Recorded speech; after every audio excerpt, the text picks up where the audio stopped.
Right, so yun mga kabiyahe, bali nandito na tayo sa Siniluan. At ito yung ginagawa namin, school building. Dito yan sa LSPU Siniluan mga kabiyahe. Siyempre ongoing pa naman yung yung construction dito. Si Royet, ayun oh, yun. At kasama natin sila Amor, sila Lens.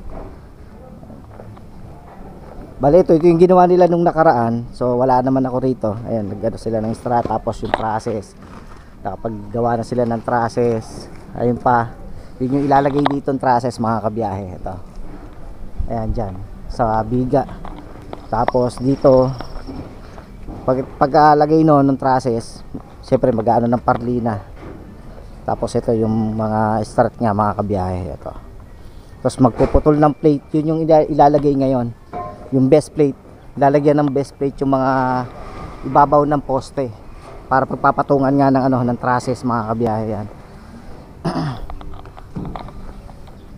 Siyempre hindi pwede mawala si Amor. Ayan, hello mga kapatid. yun, sila yung gumagawa rito. Ayan. Ayan, alright. So yun mga kabiyahit, mga kasowerd, bali eto, balik muna tayo. balik construction muna tayo mga kabiyahe. Kasi gawa nga po ng nang nag-request si foreman na baka naman pwede ko daw na na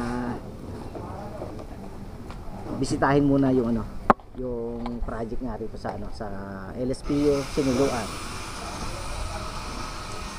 So gawa nga nun, medyo matagal-tagal din tayong hindi napa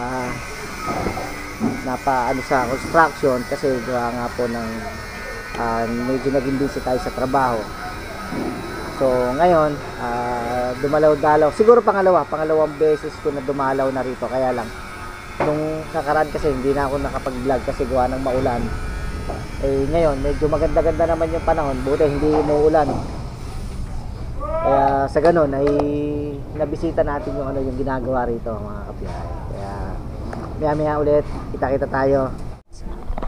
So yung ginawa namin dito mga kabiyahe, yung trusses, ayun yung ginawa ng mga pinsan ko. Ayun mga trusses. Lalagyan kasi ng trusses, so ita-trusses. Ayan. Tapos ayun si Royet. Yan, lagi niyo naman nakikita sa mga vlog ko yan pagka nasa construction. Ayan. Ayan, mga tumutulay sa mga yan, sa mga biga. Tatakbo pa yan So ayun, lalagyan niya ngayon ng trusses, bali siyam na trusses ang ilalagay diyan.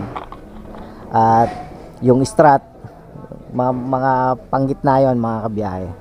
So ngayon ay maglalagay muna ng best plate. Magbe-best plate muna sila para pagpatong ng ng trusses. Ayan. Ayun, bali si Royet yung maglalagay ng best plate sa taas. Ayan.